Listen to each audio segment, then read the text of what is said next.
Let us pray. Ẹ jẹ́ kí a lọ láti lọ gbàdúrà. We are going to the revival hour A lọ sínú wákàtí ìsọjí. and we are going to pray. A sì máa lọ láti gbàdúrà.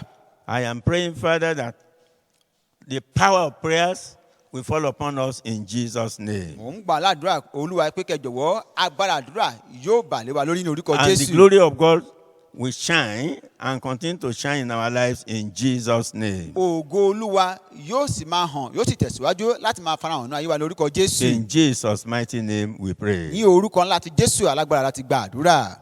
Well, before we pray, we want to just look at certain things, how we can cut off evil linkage. Kó ló ní pé láti lọ gbàdúrà, a fẹ́ ní kankan láti lọ yára wo àwọn ọ̀nà tí a máa gbà láti gé àwọn iṣẹ́ búburú èyí tí a ti so papọ̀ lórí ayé wa láti gé wọn kúrò. Things that join us with the enemies of this world on our household. Àwọn ohun gbogbo tó ti so wá mọ́ papọ̀, tó ti lẹ̀ wá papọ̀ mọ́ àwọn ohun búburú nínú ìdílé wa. Things that link us with our sensors. Àwọn ohun tó ti so wá papọ̀ mọ́ àwọn ogun ìdílé wa. And so many other things. Àti àwọn nǹkan bẹ́ẹ̀ lọ. And we're going to read from 2 Chronicles chapter 20. A sì máa kà láti inú ìkejì Króníkà orí 20. 2 Chronicles chapter 20, we're reading from verse 35. Ìkejì Króníkà orí 20 a máa kà láti ẹsẹ̀ karùndínlógójì. And after this, the Jehoshaphat king of Judah joined himself with Ahaziah king of Israel, who did very wickedly. Àti lẹ́yìn èyí ni Jehoṣafati ọba Juda dá ara rẹ̀ pọ̀ mọ́ Ahasiah ọba Israẹli ẹni tí ó ṣe búburú gidigidi. Verse 26 says, and he joined himself with him to make ships to go to Tarshish. And they made the ships in Ezongeber.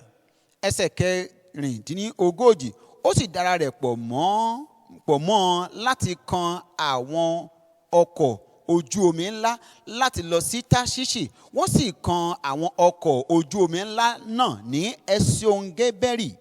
You will remember that Jehoshaphat was a man of God. Rántí wípé Jehoṣafati ó jẹ́ ènìyàn Ọlọ́run. And he joined himself with an unbeliever. Ó sì dára rẹ̀ pọ̀ mọ́ aláìgbàgbọ́. Even in business. Pàápàá gan nípa dídòwò papọ̀. What happened? Kí ni ohun tó sì ṣẹlẹ̀? In verse 37. Ní ẹsẹ̀ kẹtàdínlógójì. Then Elisha, the son of Dodava of Marishah, prophesied against Jehoshaphat, saying, because thou hast joined thyself with Ahaziah, the Lord hath broken thy works. And the shapes were broken, that they were not able to go to Tarshish. Ní ẹsẹ̀ kẹtàdínlógójì. Nígbà náà ni Eliesari ọmọ Dodafa ti Maresa sọtẹ́lẹ̀ sí Jehoṣafati wípé nítorí tí ìwọ ti da ara rẹ pọ̀ mọ́ Ahasiah, Olúwa ti bà iṣẹ́ rẹ jẹ́, àwọn ọkọ̀ ojú omi ńlá náà sì fọ́, wọn kò sì lè lọ sí Táṣíṣì. We have to break every evil linkage and satanic hands that join hands with us. A ní láti gé gbogbo àwọn iṣẹ́ búburú kúrò àti àwọn ìdè Sátánì tí a ti fi dè wá. Why? Because you cannot tell whether or not your problem results from your ancestral linkage. Nítorí kíni o lè má lè sọ bóyá àwọn wàhálà rẹ ó wá látàrí àwọn iṣẹ́ búburú tí a ti jogún bá tàbí àwọn agbára ibi. Even with evil powers. Àti pàápàá gan àwọn agbára búburú. And this is why you must not leave any stone unturned if you don't want to miss your breakthroughs. Èrèdí nìyí tí ó yẹ pé o kò ní láti fi apá kan lẹ̀ dá apá kan sí, torí pé kíni tí o bá fẹ́ gba àdúrà àgbàyọ kí o sì ní àwọn àlùyọ rẹ, o ní láti gbàdúrà gidigidi. In 2 Corinthians chapter 6 verse 17. Nínú ìkejì Kọ́ríńtì orí ìkẹfà ẹsẹ̀ ìkẹtàdínlógún. 2 Corinthians chapter 6 verse 17. Ìkejì Kọ́ríńtì orí ìkẹfà ẹsẹ̀ ìkẹtàdínlógún. It says, Ó sọ wípé. wherefore come out from among them, and be ye separate, saith the Lord, and touch not the unclean thing, and I will receive you. Nítorí náà ẹ jáde kúrò láàrin wọn kí ẹ sì ya ara yín sí ọ̀tọ̀ ni Olúwa wí, kí ẹ má ṣe fi ọwọ́ kan ohun àìmọ́, èmi yóò sì gbà yín. This is what God wants. Èyí ni Ọlọ́run fẹ́. He wants us to break anything that links us with any unbeliever or any evil person. Ọlọ́run fẹ́ ká gé kúrò ohunkóhun tó jẹ́ àsopapọ̀ tó so wá papọ̀ mọ́ ohun ibi tàbí tó so wá papọ̀ mọ́ àwọn aláìgbàgbọ́.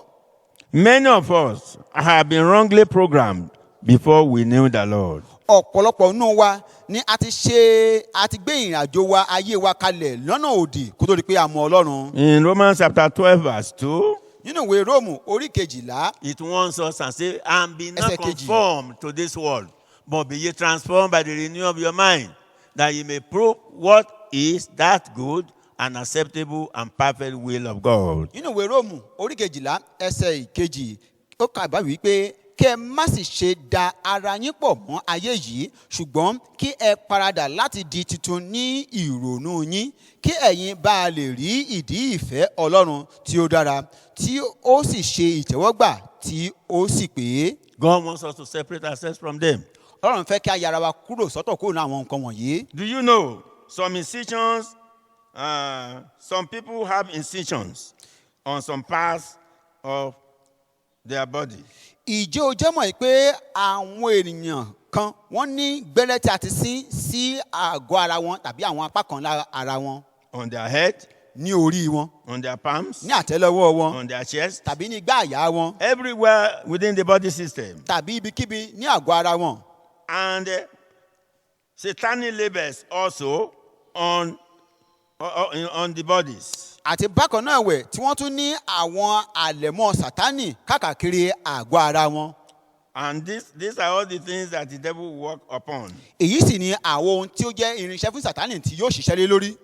And until we separate ourselves from them, they will continue to trouble us. Títí ìgbà tí a bá yára wa kúrò ní àwọn kan wọ̀nyí, wọ́n ó tẹ̀síwájú láti máa yọ ayé wọn lẹ́nu. These labels and incisions have linked us to evil family altars and rivers. Àwọn àlẹ̀mọ́ wọ̀nyí àtàwọn gbẹ́rẹ́ wọ̀nyí wọ́n ti ṣe okùnfà tí wọ́n fà wá lé ọwọ́ àwọn pẹpẹ ibi nínú ẹbí wa àbí àwọn odò ibi. This had to be cut off because we can be accepted before God can accept us. A nílò kí a jára wa kúrò ní àwọn àlẹ̀mọ́lẹ̀mọ́ wọ̀nyí kí ó tó di pé Ọlọ́run tẹ́wọ́ gbà wá. In 2 Corinthians 6:14 and 15, nínú ìkejì Kọ́ríńtì orí 9 ẹsẹ̀ 14 àti ẹsẹ̀ 15. say, be ye not unequally yoked together with unbelievers. For what fellowship hath righteousness with unrighteousness? And what communion hath light with darkness? Ẹ má ṣe fi àìdọ́gba dàpọ̀ pẹ̀lú àwọn aláìgbàgbọ́ nítorí ìdàpọ̀ kí ni òdodo ní pẹ̀lú àìṣòdodo ìdàpọ̀ kí ni ìmọ́lẹ̀ sì ní pẹ̀lú òkùnkùn. God wants us to separate ourselves. Ọlọ́run fẹ́ kí a yára wa kúrò nínú àwọn nǹkan wọ̀nyí. Who is your friend? Ta ni ọ̀rẹ́ rẹ? Who is your neighbor? Ta ni alábàágbélé rẹ? Who is even your best friend in the place of work? Ta tẹ̀ ni ẹni tó jẹ́ ọ̀rẹ́ rẹ tó fẹ́ràn jùlọ níbi Even iṣẹ́ as rẹ? a Christian, is it not that very tricky unbeliever? Gẹ́gẹ́ bí Kírísítẹ́nì ṣé kìí ṣe aláìgbàgbọ́ tí ó gbọ́ ní àrékérekè lójú ọ̀rẹ́ rẹ bí? You have to separate yourself. O nílò kí o yára rẹ sọ́tọ̀. And verse 15 says, and what concord has Christ with Belial? Or what part has he that believeth with an infidel? Ẹsẹ̀ 15 sì sọ wípé ìrẹ́pọ̀ kíni Kristi ní pẹ̀lú Bẹ́líálì tàbí ìpín wo ni ẹni tí ó gbàgbọ́ ní pẹ̀lú aláìgbàgbọ́? As a baby is born, Gẹ́gẹ́ bí a ṣe bí ọmọ kékeré jòjòló. that baby is separated from the mother when the placenta is cut off.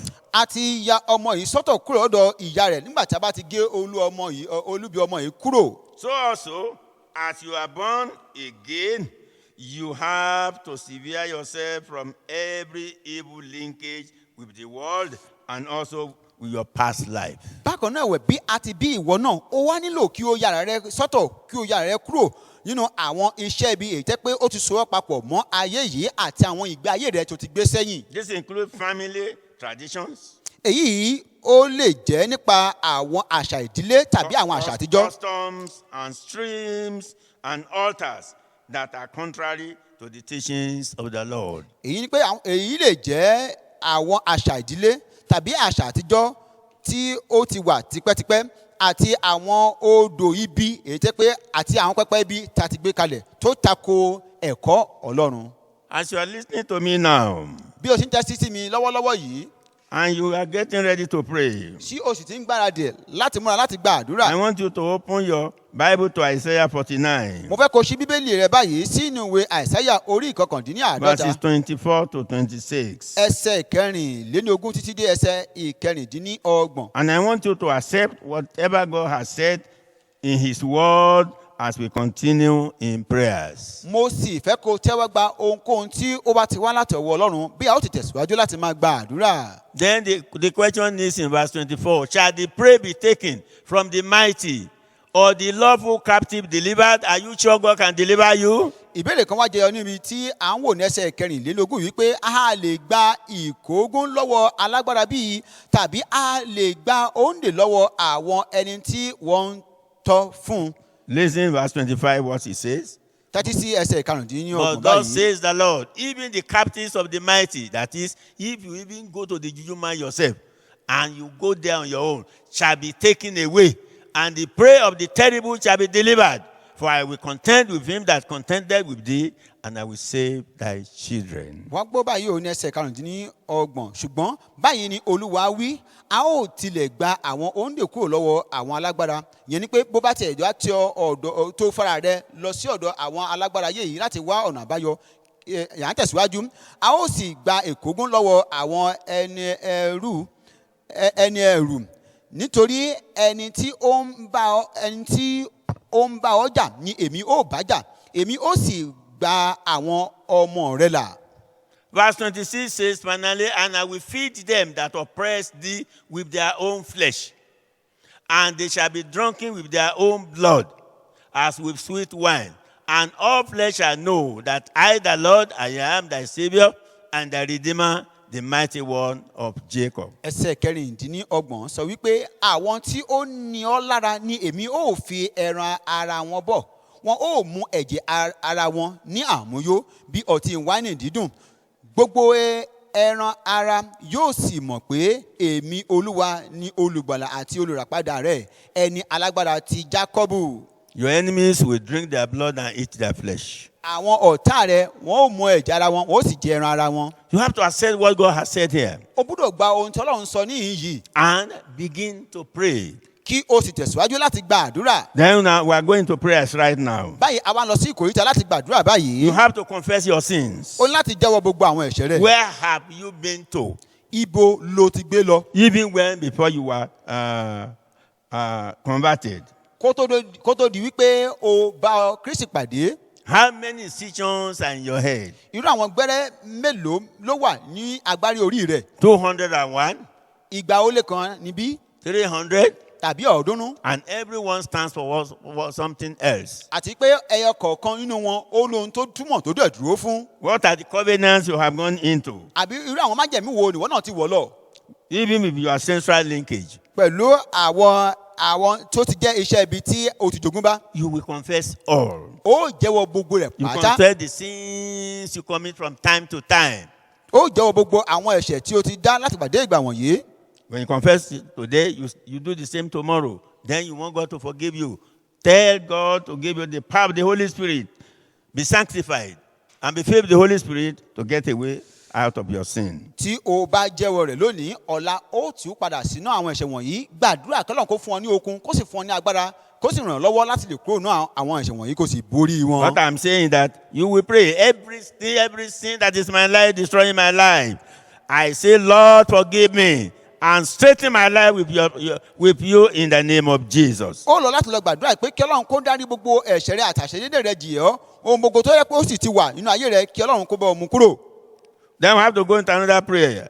ó ti lọ sínú àdúrà mìíràn. Every link of incisions, labels, and evil marks of demonic powers I have had with my ancestors be cut off and be burned by fire of the Holy Spirit now in Jesus' name. ó ti lọ gbàdúrà báyìí pé gbogbo ohun tó ń ṣe iṣẹ́ ibi tí a ti so papọ̀ láti ọwọ́ gbẹ́rẹ́ tàbí àlẹ̀mọ́ tàbí àwọn àmì búburú tí ọwọ́ dèmónì èyí tí ọwọ́ agbára dèmónì gbogbo rẹ̀ tàbí ètò tí ọwọ́ àwọn ẹni ìṣáájú àbí ìdílé rẹ̀ wá kí Ọlọ́run kó gé wọn kúrò ní ayé rẹ̀ kí ó sì fi iná ẹ̀mí mímọ́ kó sì sún wọn dànù ní orúkọ Jésù. Let every linkage, every incision, every label in my life by the power of the living God, be burned by fire in Jesus' name. jẹ́ kí gbogbo iṣẹ́ ibi gbogbo gbẹ́rẹ́ gbogbo àlẹ̀mọ́ Sátánì nínú ayé rẹ̀ jẹ́ kí gbogbo rẹ̀ kó gbiná sọdànù nínú ayé rẹ̀ ní orúkọ Jésù. In Jesus' name we pray. ní orúkọ ńlá ti Jésù láti gba àdúrà. Spirit of death, ìwọ ẹ̀mí ikú,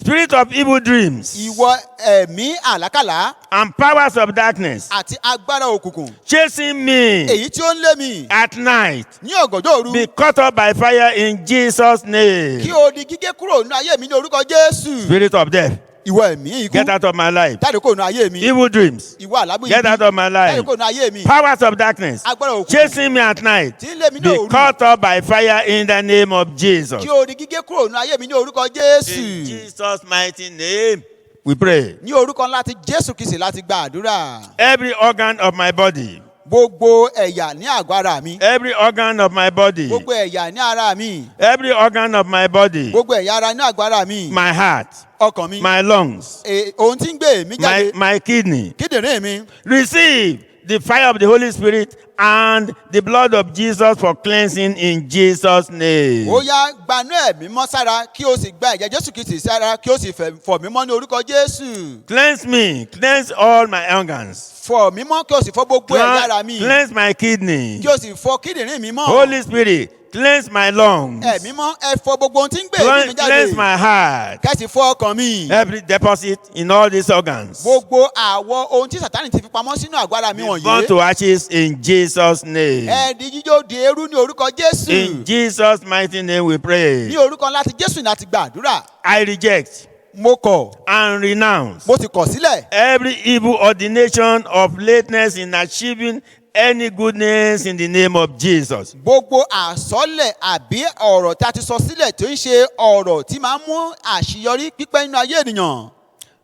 I say I reject and renounce mo sọ pé mo kọ̀ mo sì kọ̀ sílẹ̀. every evil ordination of lateness in achieving any goodness. gbogbo àwọn ọ̀rọ̀ ibi tí a ti sọ sílẹ̀ èyí jẹ́ pé ó máa ń mú pípẹ́ nípa kékèèyàn kó pẹ́ kó tó ṣe You àṣeyọrí. powers disturbing me from achieving my goals. gbogbo ẹ̀yin agbára tí ò ń dí mi lọ́wọ́ láti ṣe àṣeyọrí Ye yìí. powers delaying my marriage. ìwọ agbára tí ò ń dá ìgbéyàwó mi You dúró. powers delaying my pregnancy. ìwọ agbára tí ò ń dá nílóyún mi You dúró. powers delaying my admission into university or any school. ìwọ agbára tí ò ń dé ọ̀nà àti gbà mí sí ilé ẹ̀kọ́ gíga àbí Oh, ilé I ẹ̀kọ́ gíga destroy náà. you forthwith now in Jesus' name. láti àkókò ìsíwájú mo bà gbogbo iṣẹ́ yín jẹ́ ní orúkọ Jésù. In Jesus' mighty name we pray. ní orúkọ láti Jésù Kristi láti gbàdúrà.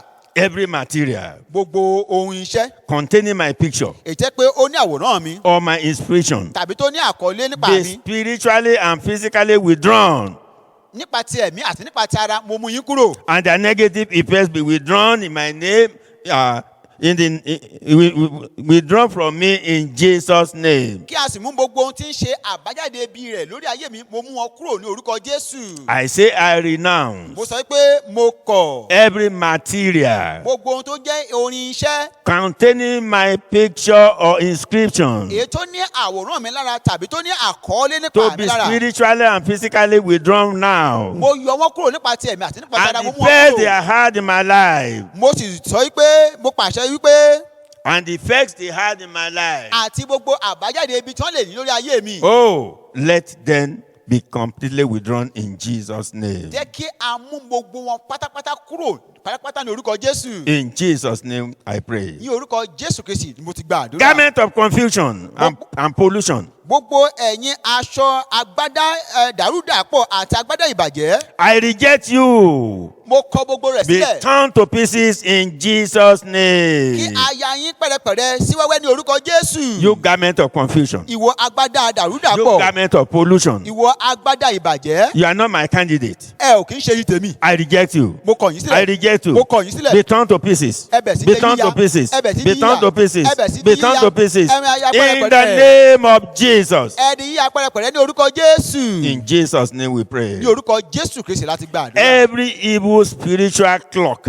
gbogbo àwọn aago nípa ti ẹ̀mí. attached to me, èyí jẹ́ pé a ti lẹ̀ mọ́ mi. working against me, tí ó sì ń ṣiṣẹ́ lòdì sí mi. be blown to pieces in Jesus' kí name. afọyín lúlú dànù ní orúkọ Jésù. Evil spiritual clock, gbogbo ẹ̀yin aago nípa ti ẹ̀mí. what are you waiting wá for? lóhun tí ẹ̀ ń dúró dè. You have been working against me. ẹ ti ṣiṣẹ́ lòdì sí ayé mi. I reject you. mo kọ̀ yín sílẹ̀. I reject you. Mo kọ̀ yín sílẹ̀. Be blown to pieces in Jesus' kí a sì name. fọyín lúlú dànù ní orúkọ Jésù.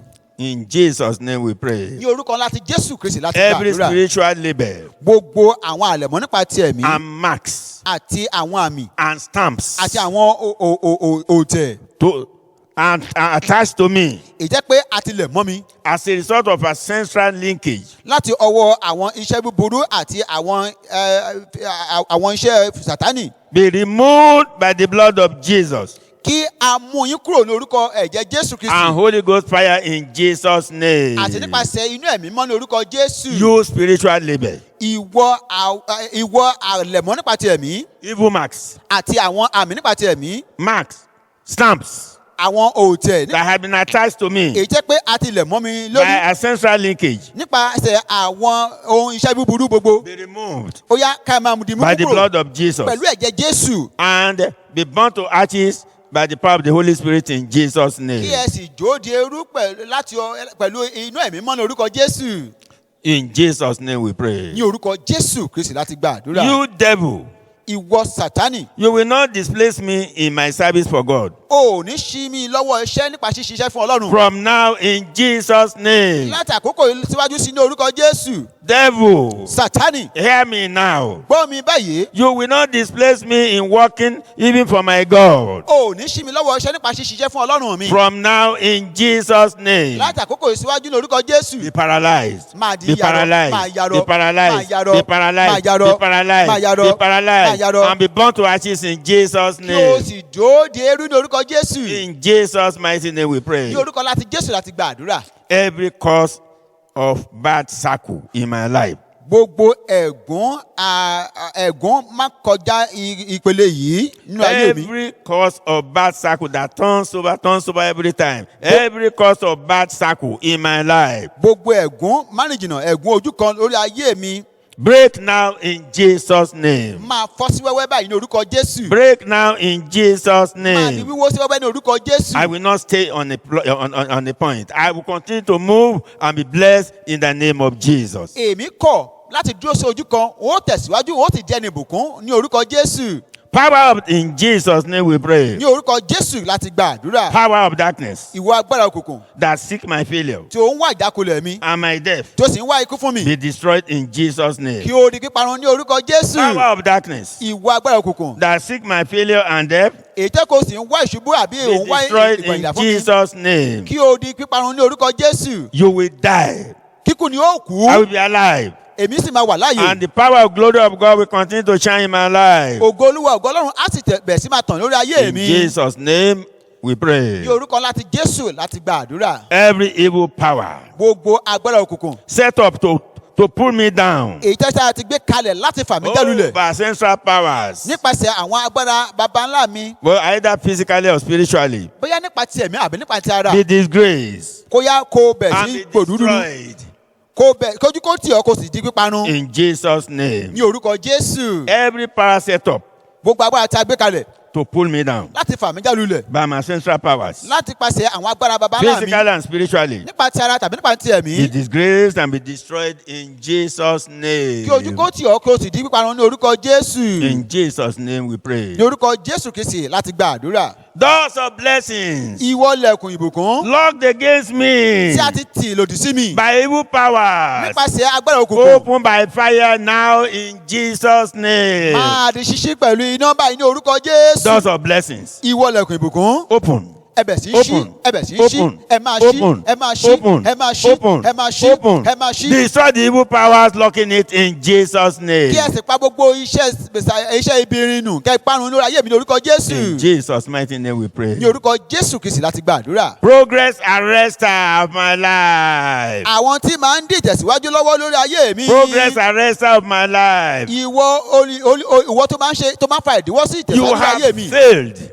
Ó ti kùnà. You have failed. Ó ti kùnà. I arrest you Mo ha ọmọ I arrest you. mo fi ọ́ sínú àhámọ́. in Jesus' name. Ní orúkọ I Jésù. arrest you in Jesus' name. Mo fi ọ́ sínú àhámọ́ ní I orúkọ must Jésù. make progress. Mo gbọ́dọ̀ ní ìtẹ̀síwájú. I must make progress. Mo gbọ́dọ̀ tẹ̀síwájú. I will not fail again. Èmi ò ní gba ìjákulẹ̀ mọ́. Oh, you enemies of lack of progress. Ìwọ ọ̀tá tí máa ń gbógun ti I ìtẹ̀síwájú. lock you in the prison of Jesus in Jesus' name. Mo fi ọ́ sínú ìdè Kristi Jésù ní orúkọ Jésù. In Jesus' mighty name we pray. Ní orúkọ Jésù Kristi láti gba àdúrà. Every herbalist, Gbogbo ẹ̀yin babaláwo, every masquerade, ẹ̀yin eégún, and idol worship àti power ẹ̀yin àwọn abọ̀rìṣà, swallowing my health àti ẹ̀yin alágbára tí ẹ̀ ń gbé ìlera mi mì and prosperity àti ìtẹ̀síwájú mi destroyed in Jesus' name. àti ìṣerere mi ẹ bẹ̀rẹ̀ sí ń di píparun ní orúkọ Jésù. Every herbalist, Gbogbo babaláwo masquerade, àbí àwọn eégún idol worship, àbí àwọn abọ̀rìṣà any power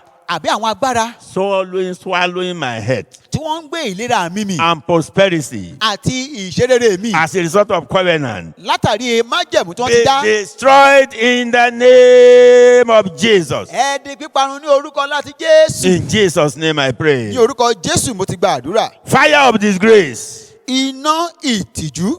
Fire of disgrace. Iná tí ń mú ìtìjú dání. Fall upon household wickedness of my life in Jesus' name. Máa sọ̀kalẹ̀ sórí àwọn ọ̀tá ìdílé mi ní orúkọ Jésù. Fire of disgrace. Iná ìtìjú. Fall upon my household wickedness in my life in Jesus' name. Máa sọ̀kalẹ̀ sórí àwọn ọ̀tá ìdílé mi ní orúkọ Jésù. It is so in Jesus' name. Ó ti rí bẹ́ẹ̀ ní orúkọ Jésù.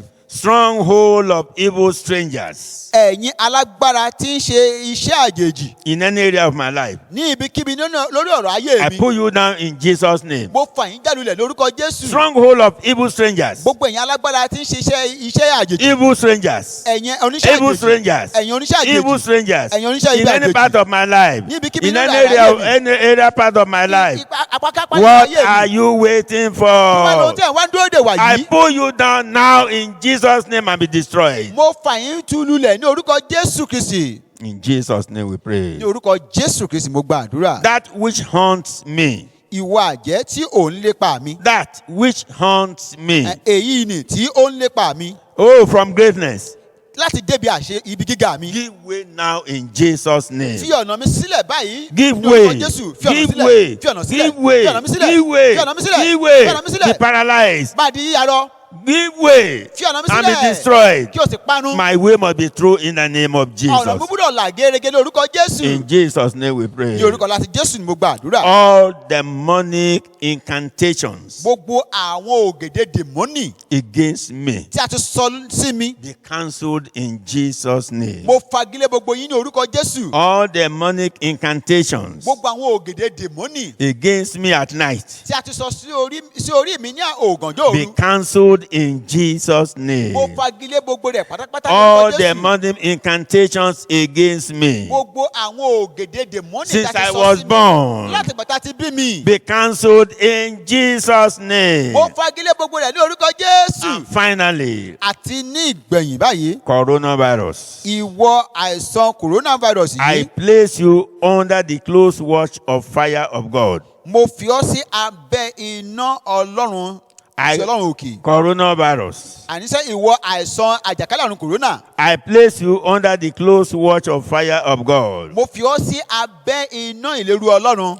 Be consumed by fire. Máa sì jíjórun ní orúkọ Be Jésù. consumed by fire Kí iná Ọlọ́run kó sì jó ọrun in my life, nínú ayé mi, in my household, ní orí in the ẹbí life mi, of my children, lórí àwọn ọmọ mi, in Nigeria, ní Nàìjíríà, and world at large in Jesus' name. àti lórí gbogbo àgbáláyé lápapọ̀ ní orúkọ Jésù. Coronavirus. Ìwọ àìsàn We corona. are not your candidates. Àwọn òun ṣe jí tirẹ̀. We are not your candidates. Àwọn ṣe jí You tirẹ̀. are under the close watch of fire of God now. Ó wà ní abẹ́ iná ìléru Ọlọ́run lọ́wọ́lọ́wọ́ báyìí. In my life, you will be consumed. Lórí ayé mi ó di pípanu. In my household, you will be consumed. Lórí ẹbí mi ó di pípanu. Among my children, you will be consumed. Lórí àwọn ọmọ mi àníṣe ó di In pípanu. Nigeria as a country, you will be consumed. Lórí Nàìjíríà gẹ́gẹ́ And bí world orílẹ̀-èdè at pípanu. large, be consumed in Jesus' Àti name. lórí gbogbo àgbáláyé ó di píparun ní orúkọ Jésù. Lord, we have prayed, we have cried unto you. Ọlọ́run àti gbàdúrà a sì ti kígbe sí yín. Lord, open the gates of heaven for us. Olúwa ẹ jọ̀wọ́ ẹ ṣí ẹlẹ́kùn ọ̀run sílẹ̀ fún wa. Let all our prayers be accepted and be acceptable in your sight in Jesus' name. Ẹ jẹ́ kí àdúrà wa kó jẹ́ ìtẹ́wọ́gbà kó sì di gbà fún wa ní orúkọ Jésù. Baptize us with fire. Ẹ jọ̀wọ́ ẹ baptise wa pẹ̀lú iná. Baptize us with the Holy Ghost fire. Ẹ baptise wa pẹ̀lú iná ẹ̀mí mímọ́. Baptize us with the Holy Ghost fire. Ẹ baptise wa pẹ̀lú iná ẹ̀mí mímọ́. Begin to burn. Ẹ bẹ̀ sí ń jó. Every person, every power that does not think possibly against us, burn them to death in Jesus' name. Ẹnikẹ́ni ohunkóhun tí ó ń fi ibi rò wá abàládùn pé gbogbo agbára bẹ́ẹ̀ àti ẹni bẹ́ẹ̀ ẹ di jíjó run ní orúkọ Burn them Jésù. to ashes in Jesus' name. Ẹ jó kẹ̀sì jíjó da eérú ní orúkọ Any Jésù. power that wants to introduce any sickness you have not meant for us to our lives, return it back greatly in double in the name of Jesus. Agbára kágbára tó fẹ́ fi àìsàn káìsàn táwa lọ́rẹ àníṣe kẹgbà ìlọ́po méjì àìsàn yín padà ní orúkọ Jésù. Take it back to them in the name of Jesus. Ẹ kó padà sí àyà yín padà ní orúkọ Jésù. In the name of Jesus. Ní orúkọ ńlá ti Jésù. In Jesus' precious name we pray. Ní orúkọ ńlá ti Jésù Kristi tó ṣe iyebíye láti gba àdúrà. Amen. Àmín. Amen. Àmín. Amen. Àmín.